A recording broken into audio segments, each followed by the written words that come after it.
स्वागत है आप सभी क्रिकेट के दीवानों का उस महामुकाबले में जिसका इंतजार पूरी दुनिया के क्रिकेट प्रशंसक बेसब्री से करते हैं। जी हां, हम बात कर रहे हैं इंडियन प्रीमियर लीग यानी आईपीएल 2026 के सबसे हाई वोल्टेज और सांसें रोक देने वाले 44वें मैच की, जहां वानखेड़े स्टेडियम के ऐतिहासिक मैदान पर दुनिया की दो सबसे बड़ी, सफल और आग लगा देने वाली फ्रेंचाइजीज मुंबई इंडियंस और चेन्नई सुपर किंग्स आमने सामने थीं। एमआई और सीएसके की इस राइवलरी का इतिहास हमेशा से गवाह रहा है कि जब भी ये दोनों टकराते हैं तो मैदान पर चिंगारियां उड़नी तय होती हैं, और इस बार भी माहौल कुछ ऐसा ही था, जहां वानखेड़े का पूरा मैदान दो अलग अलग रंगों में बटा एक समंदर जैसा लग रहा था। एक तरफ मुंबई की नीली आर्मी अपने थर्राटे शोर से स्टेडियम को हिला रही थी, तो दूसरी तरफ चेन्नई की पीली दीवार अपने पुराने तेवर के साथ तैयार थी। मैच का रोमांच टॉस पर ही चरम पर पहुंच गया, जब समुद्री हवाओं, हल्के मॉइस्चर और ड्यू फैक्टर को ध्यान में रखते हुए मुंबई इंडियंस के कप्तान ने टॉस जीता और बिना किसी हिचकिचाहट के पहले गेंदबाजी करने का बड़ा फैसला ले लिया।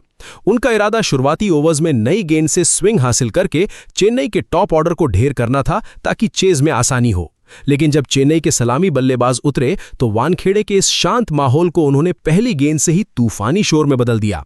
कप्तान ऋतुराज गायकवाड़ ने पिच पर आते ही अपने क्लासी और आक्रामक अंदाज में शॉट्स लगाने शुरू कर दिए। उन्होंने सिर्फ 14 गेंदों में ग्राउंड के चारों तरफ 22 रन ठोक दिए, जिसमें 3 नजाकत भरे चौके और एक गगनचुंबी छक्का शामिल था, जिसने येलो आर्मी में जोश भर दिया। मुंबई की टीम ने पलटवार करते हुए अल्लाह गजनफर और अश्वनी कुमार को बॉलिंग अटैक में लगाया, जिन्होंने अपने टाइट और अनुशासित ओवर्स में रन रेट पर थोड़ी लगाम लगाई और सीएसके को 2 करारे झटके देकर मैदान में वापसी का बिगुल बजा दिया। पर इसके तुरंत बाद क्रीज पर आए डेवॉल्ट ब्रेविस, जिन्होंने अपनी पुरानी टीम के खिलाफ निर्दय रुख अपनाते हुए मात्र 11 गेंदों में 21 रनों की एक छोटी पर बेहद खतरनाक और एक्सप्लोसिव पारी खेली। इस पारी में उन्होंने 1 चौका और 2 लंबे छक्के लगाए, जिनकी आवाज पूरे स्टेडियम में गूंज उठी। भले ही वो अपना विकेट जल्दी गंवा बैठे, लेकिन इस पावर प्ले के दौरान उनकी उस आक्रामक बल्लेबाजी ने मुंबई के गेंदबाजों के दिलों में एक नया खौफ पैदा कर दिया था, जिसका असर आगे और भी गहरा होने वाला था और मैच को एक बेहद ही थ्रिलिंग और अनसुलझे मोड़ पर खड़ा कर दिया था।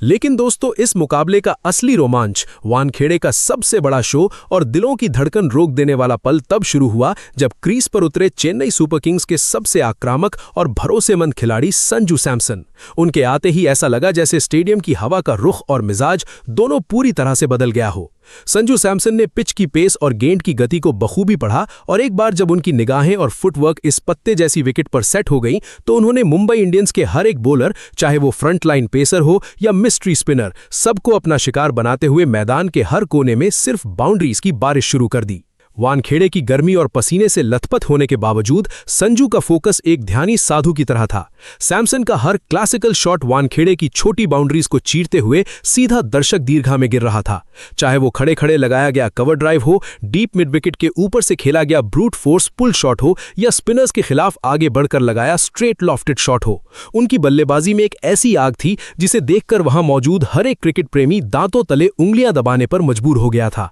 यहां तक कि मुंबई के फैंस भी उनके आगे नखमस्तक थे। उन्होंने मात्र 54 गेंदों का सामना किया और 101 रनों की एक नाबाद, ऐतिहासिक और विस्फोटक पारी खेली, जिसने मुंबई के डगआउट को पूरी तरह से हिलाकर रख दिया था। उनकी इस पारी में 10 बुलेट की रफ्तार वाले चौके और 6 आकाश चीरने वाले विशाल छक्के शामिल थे। जब उन्होंने अपना आखिरी छक्का लगाकर शतक पूरा किया, तो हेलमेट उतारकर और बैट हवा में लहराकर आसमान की तरफ देखते हुए उनका सेलिब्रेशन आईपीएल इतिहास के सुनहरे पन्नों में हमेशा के लिए दर्ज हो गया। उनका स्ट्राइक रेट इस दौरान लगभग 187 का रहा, जो टी20 फॉर्मेट में काफी खतरनाक माना जाता है। हालांकि मुंबई की तरफ से सबसे अनुभवी और उनके आखिरी अस्त्र जसप्रीत बुमराह ने पूरी जान लगाते हुए अपने 4 ओवर्स में सिर्फ 31 रन देकर 1 विकेट हासिल किया, जबकि अल्लाह गजनफर ने 25 रन देकर 2 विकेट और अश्विनी कुमार ने 37 रन देकर 2 विकेट निकालकर अपनी टीम को बचाने की पूरी कोशिश की। लेकिन संजू की उस रन भरी सुनामी को रोकने में ये सभी दिग्गज बॉलर बेबस और निराश नजर आए, जिसका नतीजा ये निकला कि चेन्नई सुपर किंग्स ने पहले बल्लेबाजी करते हुए शुरुआती झटकों के बावजूद निर्धारित 20 ओवर्स में मात्र 6 विकेट गंवाकर 207 रनों का एक विशाल पहाड़ जैसा टोटल खड़ा कर दिया। इस भारी भरकम स्कोर ने वानखेड़े के नीले समंदर में सन्नाटा पसरा दिया था और पीली जर्सी वालों के जश्न को दुगना करके उन्हें मैच में एक बहुत बड़ा एज दिला दिया था, जिसके बाद अब सबकी निगाहें सर दर्द बढ़ाने वाले इस बड़े रन चेस पर टिक गई थीं। दोस्तों, आगे मैच में जो बवाल हुआ वो जानने से पहले बस एक सेकंड निकालकर वीडियो को जल्दी से लाइक ठोको और ऐसी ही धमाकेदार क्रिकेट कवरेज के लिए हमारे चैनल को अभी सब्सक्राइब कर लो। तो चलिए देखते हैं आगे मैदान पर क्या हुआ। अब दूसरी पारी में वानखेड़े के इस ग्राउंड पर मुंबई इंडियंस के सामने 208 रनों का एक भयंकर और विशाल टारगेट अपनी आंखें फाड़े खड़ा था। खेल शुरू हुआ और पूरे स्टेडियम को उम्मीद थी कि मुंबई की हमेशा से खतरनाक मानी जाने वाली एक्सप्लोसिव बैटिंग लाइनअप पहली गेंद से ही अपना पलटवार करेगी और इस मुकाबले को एक यादगार थ्रिलर में तब्दील करेगी। लेकिन जैसे ही मुंबई की बल्लेबाजी शुरू हुई, मैदान पर उम्मीदों के बिल्कुल उलट एक अलग ही तूफान देखने को मिला। चेन्नई के गेंदबाजों ने नई गेंद के साथ इतनी कातिलाना और सटीक गेंदबाजी की कि मुंबई के स्टार स्टडेड टॉप ऑर्डर के पास क्रीज पर सांस लेने या फ्रीली रन बनाने की थोड़ी सी भी जगह नहीं बची। लगातार आती डॉट बॉल्स के दबाव और तेजी से रन बनाने की बढ़ती लालसा में मुंबई ने अपने महत्वपूर्ण विकेट ताश के पत्तों की तरह सस्ते में गंवा दिए।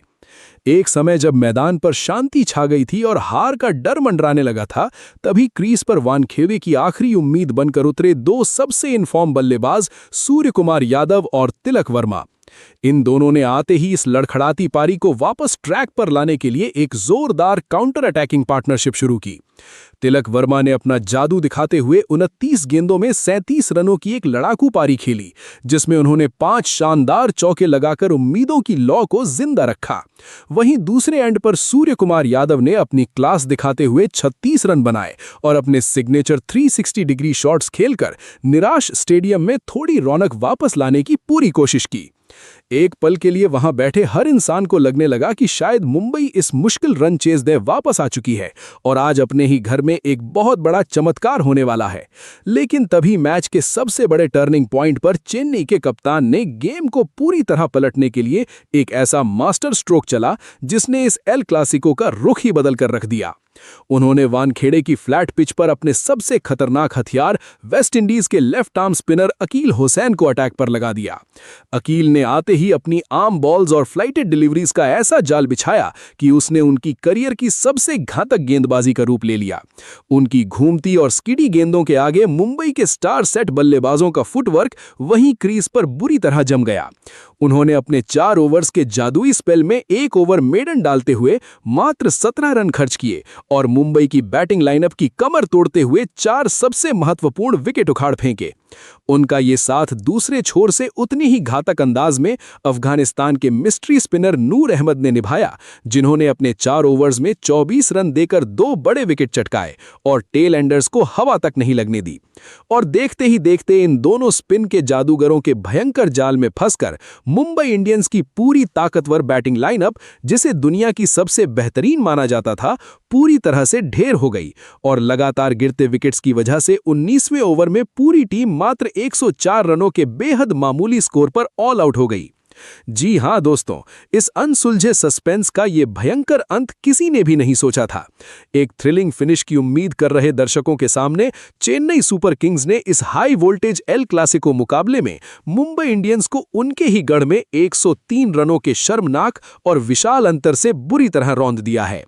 इस एक तरफा हार ने मुंबई के पॉइंट्स टेबल और नेट रन रेट पर काफी गहरा चोट पहुंचाया है।